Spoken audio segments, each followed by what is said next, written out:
नमस्कार, श्री स्वामी समर्थ। आज आहे वसंत पंचमी आणि आपल्याला करायचे आहे सरस्वती पूजन। तर ते कशा पद्धतीने करावे, वसंत पंचमीच्या दिवशी आपण नेमकं काय करावं, वसंत पंचमीचे काय महत्त्व आहे आणि वसंत पंचमी काय एवढी खास आहे आणि आपल्या हे केल्याने आपल्याला कशी बुद्धी प्रदान होते याबद्दलची संपूर्ण माहिती आपण आजच्या व्हिडिओमध्ये घेणार आहोत। त्यासाठी व्हिडिओ स्किप न करता शेवटपर्यंत नक्की बघा आणि जर व्हिडिओ आवडला तर लाईक, शेअर आणि सबस्क्राईब करायला विसरू नका। चला व्हिडिओला सुरुवात करूया। श्री गणेशाय नमः। वसंत पंचमी आणि सरस्वती पूजनाच्या आपणास मंगलमय शुभेच्छा। माघ शुद्ध पंचमी म्हणजेच वसंत पंचमी सृष्टीच्या नवनिर्मितीचा आणि विद्येच्या आराधनेचा हा महत्त्वपूर्ण दिवस। आजच्याच दिवशी ब्रह्मांडातील नाद आणि वाणीची देवता माता सरस्वती प्रकट झाल्या होत्या अशी मान्यता आहे। निसर्गात आजपासून वसंत ऋतूचे आगमन होते, जो समृद्धी आणि नवचैतन्याचे प्रतीक आहे। विद्यार्थ्यांनी, कलाकारांनी आणि ज्ञान साधकांनी आज देवी शारदेची विशेष उपासना करावी, सरस्वती मातेला वंदन करावे। तर कशा प्रकारे? या कुंदेंदु तुषार हार धवला, या शुभ्रवस्त्रामृता,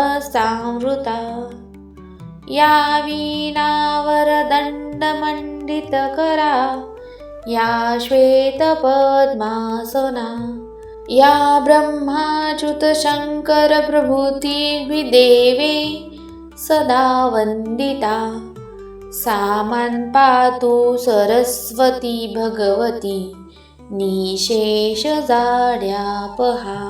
याचा अर्थ असा होतो की जी कुंदकळी चंद्र आणि दवबिंदूंच्या हाराप्रमाणे धवल वर्णाची आहे, जिने शुभ्र वस्त्र परिधान केले आहे, जिच्या हातात वीणा शोभून दिसत आहे, जी श्वेत कमळावर विराजमान आहे आणि ब्रह्मा, विष्णू, महेश इत्यादी देवांकडून जी नेहमी वंदिली जाते, ती संपूर्ण अज्ञात दूर करणारी भगवती सरस्वती माझे रक्षण करो।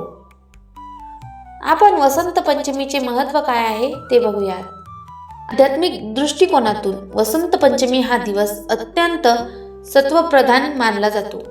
या दिवशी पृथ्वीवर चैतन्याचे प्रमाण वाढते व साधनेस पोषक वातावरण निर्माण होत असते।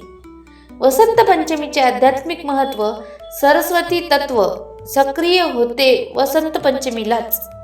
सरस्वती देवीचे तत्व अधिक प्रमाणात कार्यरत असते। विद्या, बुद्धी, स्मरणशक्ती, विवेक वाढीस मदत होते। सत्वगुण वाढणारा दिवस।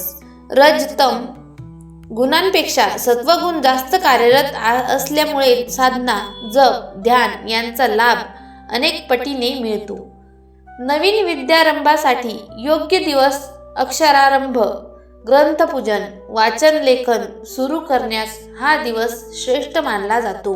निसर्गातील चैतन्य वाढते वसंत ऋतूमुळे। निसर्गात सौंदर्य, प्रसन्नता व उत्साह निर्माण होतो। याचा सकारात्मक परिणाम मन व बुद्धीवर होतो। देवतेची कृपा सहज मिळते। या दिवशी भगवंताचे व देवतांचे तत्व अधिक प्रमाणात पृथ्वीवर अवतरते, त्यामुळे नामस्मरण व उपासना लवकर फलदायी ठरते। या दिवशी काय करावे? तर सनातन पद्धतीनुसार सकाळी लवकर उठून स्नान व पूजन करावे। सरस्वती देवीचा जप ओम ऐं सरस्वते नमः। शक्य असल्यास पिवळे साधे वस्त्र परिधान करावे। सात्विक आहार घ्यावा, जास्त तामसिक आहार घेऊ नये। जास्तीत जास्त नामस्मरण व साधना करावी।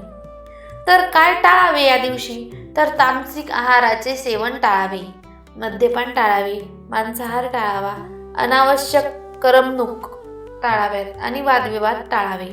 अशा पद्धतीने आज वसंत पंचमीला हे करा आणि ह्या गोष्टी करू नका। थोडक्यात वसंत पंचमी हा ज्ञान, चैतन्य व साधनेस अनुकूल असा दिवस असून सनातन संस्थेनुसार या दिवशी केलेली साधना अधिक प्रभावी व फलदायी ठरत असते।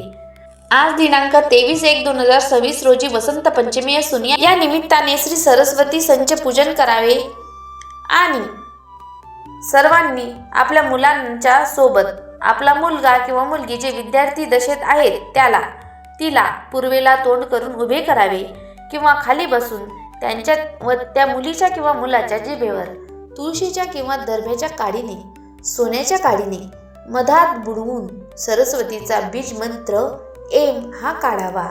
हा बुद्धिवर्धक मंत्र आहे. एम हा मंत्र काढून आपल्या मुलाला किंवा मुलीला सरस्वती स्तोत्र वाचन करायला लावावे आणि सरस्वतीचा मंत्र 108 वेळा घ्या लावावा. अशा पद्धतीने माता सरस्वतीची सेवा पूजा आज जर केली तर हे सरस्वती तत्व इतर दिवशींपेक्षा या दिवशी फार प्रमाणात जागृत झालेले असते, त्यामुळे त्याचा चांगला लाभ आपल्याला मिळत असतो. असा होता आपला आजचा व्हिडिओ. आवडला असेल तर लाईक करा, शेअर करा आणि हरिप्रिया यूट्यूब चॅनलला सबस्क्राईब करायला विसरू नका. धन्यवाद.